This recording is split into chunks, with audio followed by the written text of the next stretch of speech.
कर्नाटक में कांग्रेस की हवा चल रही थी, बहुत सारे मुद्दे कांग्रेस के साथ थे।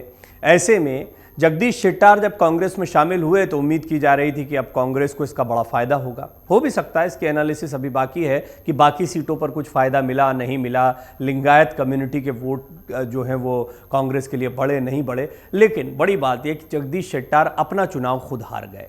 ये बहुत बड़ा झटका था। येदियुरप्पा कह चुके थे, खून से लिखकर ले लीजिए, जगदीश शेट्टार अपना चुनाव नहीं जीतेंगे। अब उनकी हार के कारणों की अगर बात करें तो खुद जगदीश शेट्टार ने बड़ा दावा किया है। चुनाव में अपनी हार को लेकर शेट्टार ने कहा कि पैसों ने बहुत बड़ी भूमिका निभाई है। उन्होंने दावा किया कि क्षेत्र में 500 और 1000 रुपए के नोट बांटे गए थे। मनी पावर और प्रेशर टैक्टिक्स की वजह से वो हार गए। दरअसल चुनाव से पहले बीजेपी से बगावत कर कांग्रेस के साथ गए पूर्व सीएम और दिग्गज लिंगायत नेता जगदीश शेट्टार को कर्नाटक चुनाव में हार का सामना करना पड़ा।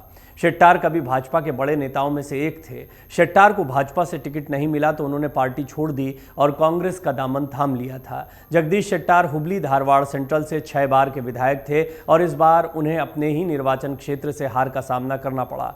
बीजेपी ने इस सीट से अपने उम्मीदवार महेश तेंगिनेकाई को चुनावी मैदान में उतारा था। लिंगायत समुदाय के बड़े नेता कहे जाने वाले जगदीश शेट्टार को उनके ही शिष्य के हाथों हार का सामना करना पड़ा।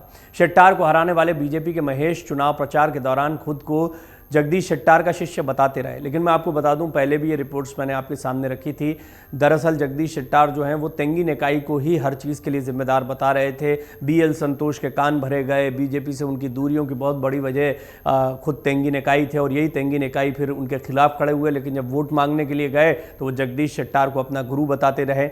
अपनी हार के बाद जगदीश शेट्टार ने कहा कि धनबल और दबाव की रणनीति यानी प्रेशर पॉलिटिक्स के कारण हुबली धारवाड़ केंद्रीय विधानसभा क्षेत्र से उनकी हार हुई है। लिंगायत नेता शेट्टार भाजपा के महेश तेंगिनेकाई से 34,000 से अधिक वोटों से हार गए। उन्होंने अपने प्रतिद्वंदी पर मतदाताओं को 500 से 1000 रुपये बांटने का आरोप लगाया, लेकिन दावा किया कि उनके भाजपा छोड़ने और लिंगायतों पर जोर देने से कांग्रेस को 20 से 25 सीटों पर मदद मिली है। शेट्टार ने बताया कि पिछले 6 चुनावों में मैंने धन बल का बिल्कुल भी इस्तेमाल नहीं किया, कभी भी मतदाताओं को पैसा नहीं बांटा। यह पहली बार है कि भाजपा उम्मीदवार ने मतदाताओं को 500 से 1000 रुपये वितरित किए हैं। जगदीश शेट्टार ने कहा कि वो एक हफ्ते से कह रहे हैं कि कांग्रेस 130 से 140 सीटें जीतेगी। शेट्टार ने पहले कहा था, लोगों से बहुत अच्छी प्रतिक्रिया मिल रही है। शेट्टार ने आगे कहा कि मैं जिन भी विधानसभा क्षेत्रों में गया वहां लगभग सभी कांग्रेस कैंडिडेट्स जीते हैं और जिन क्षेत्रों में मैं नहीं भी गया वहां भी ज़्यादातर लिंगायत उम्मीदवार जीते हैं। मैंने जो लिंगायत फैक्टर उठाया कि भाजपा लिंगायत को नज़रअंदाज कर रही है और कांग्रेस में आने के बाद मैंने इस मुद्दे को उठाया तो लगभग 20 से 25% विधानसभा क्षेत्रों में ये काम कर गया। शेट्टार ने यह भी कहा कि भाजपा ने उन्हें हराने के लिए बहुत प्रयास किए, उनको निशाना बनाया गया और इसके परिणाम में बीजेपी ने पूरे राज्य को खो दिया। शेट्टार ने कहा कि मेरे साथ पार्टी में गलत व्यवहार हुआ, इसलिए मैंने पार्टी छोड़ दी।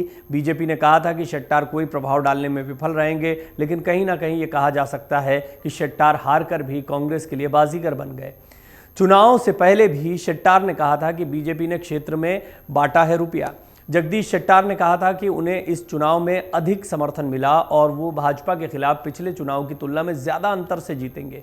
उन्होंने कहा था कि जब मैं बीजेपी में था तब मैंने 6 चुनाव लड़े थे, लेकिन मतदाताओं को पैसा नहीं बांटा गया था। लेकिन इस बार भाजपा ने चुनाव हारने के डर से मेरे निर्वाचन क्षेत्र में मतदाताओं को पैसे और कुकर बांटे हैं। कांग्रेस नेता ने दावा करते हुए कहा कि भाजपा नेताओं ने झुग्गियों में पैसे बांटे हैं। पैसे के दम पर कोई चुनाव नहीं जीत सकता। मैं अपने निर्वाचन क्षेत्र में बीजेपी के पैसे बांटे जाने से वास्तव में बहुत दुखी हूं। टिकट कटने से खासे नाराज हुए थे जगदीश शेट्टार और उसके बाद में वो कांग्रेस के साथ में चले गए थे।